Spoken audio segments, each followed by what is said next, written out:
Selamat pagi, salam sahabat. Hari ini 4 Januari tahun 2026. Hari ini merupakan minggu kedua sesudah tahun baru. Mari bersama kita merenungkan firman Tuhan dari Yohanes 4 ayat 43 hingga 45. Yohanes pasal 4 ayat 43 sampai 45. Demikianlah firman Tuhan. Dan setelah 2 hari itu Yesus berangkat dari sana ke Galilea. Sebab Yesus sendiri telah bersaksi bahwa seorang nabi tidak dihormati di negerinya sendiri. Maka setelah ia tiba di Galilea, orang-orang Galilea pun menyambut dia, karena mereka telah melihat segala sesuatu yang dikerjakannya di Yerusalem pada pesta itu. Sebab mereka sendiri pun turut ke pesta itu. Tema yang akan kita renungkan adalah sikap menyambut Yesus. Dalam perikop sebelumnya kita mengetahui bahwa Yesus sedang berada di Samaria. Dalam perikop ini Tuhan Yesus melanjutkan perjalanannya ke Galilea. Kita akan melihat sebuah ironi, yakni mengenai dua hal yang kontras dalam menyambut Yesus. Perbedaan tersebut datang dari orang Samaria dan orang Galilea. Galilea merupakan bagian dari kampung halaman Tuhan Yesus. Tuhan Yesus mengatakan, seorang nabi tidak dihormati di kampung halamannya sendiri di ayat 44. Perkataan ini adalah sindiran kepada orang Galilea. Mengapa?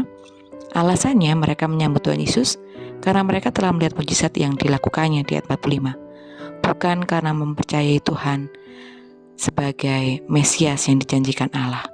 Sedangkan orang Samaria tidak demikian. Meskipun orang Samaria musuh orang Yahudi, mereka percaya pada Tuhan Yesus karena perkataannya benar. Jadi, landasan kepercayaan orang Samaria adalah landasan yang benar dan kokoh. Beberapa hal penting dapat kita pelajari di sini.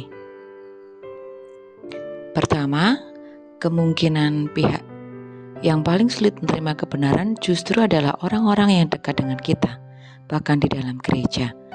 Mereka menolak kepada Injil, bisa jadi karena mereka belum benar-benar percaya kepada kebenaran itu. Mereka gereja hanya karena dilahirkan dari orang tua Kristen. Kedua, dasar kepercayaan kepada Tuhan hendaknya tidak diletakkan pada hal yang bersifat sekunder, seperti mujizat, berkat, dan lain-lain. Jikalau sekunder itu tidak terjadi, bisa saja iman goyah. Ketiga, dasar kebenaran sejati adalah pribadi Yesus Kristus, bukan berkatnya atau mujizatnya. Kita percaya kepadanya bukan karena dia menang, adalah kebenaran. Dengan demikian, kita harus mawas diri. Apakah kita sama seperti orang yang sekampung halaman dengan Yesus, yang begitu dekat namun justru menolak kebenaran Kristus? Tentukan sikap, undanglah dia masuk dalam hidup kita. Dia sedang berdiri depan pintu dan mengetuk. Lihat di Wahyu 3 ayat 20. Jangan biarkan kita menjadi bagian orang yang menolak Yesus Kristus.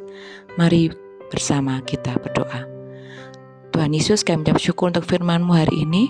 Mampukan kami Tuhan untuk percaya Engkau sebagai kebenaran dalam kehidupan kami. Mampukan kami supaya iman kami tidak goyah. Iman kami mempercayai Engkau sebagai kebenaran dan menyelamatkan kehidupan kami. Bukan karena mujizat atau berkat, atau karena kami dilahirkan dari orang tua kami yang Kristen. Kami rindu Tuhan untuk mengenal Engkau lebih dekat dalam kehidupan kami di tahun baru ini. Di dalam nama Tuhan Yesus kami berdoa dan mengucap syukur. Haleluya. Amin. Selamat beraktivitas. Tuhan Yesus memberkati.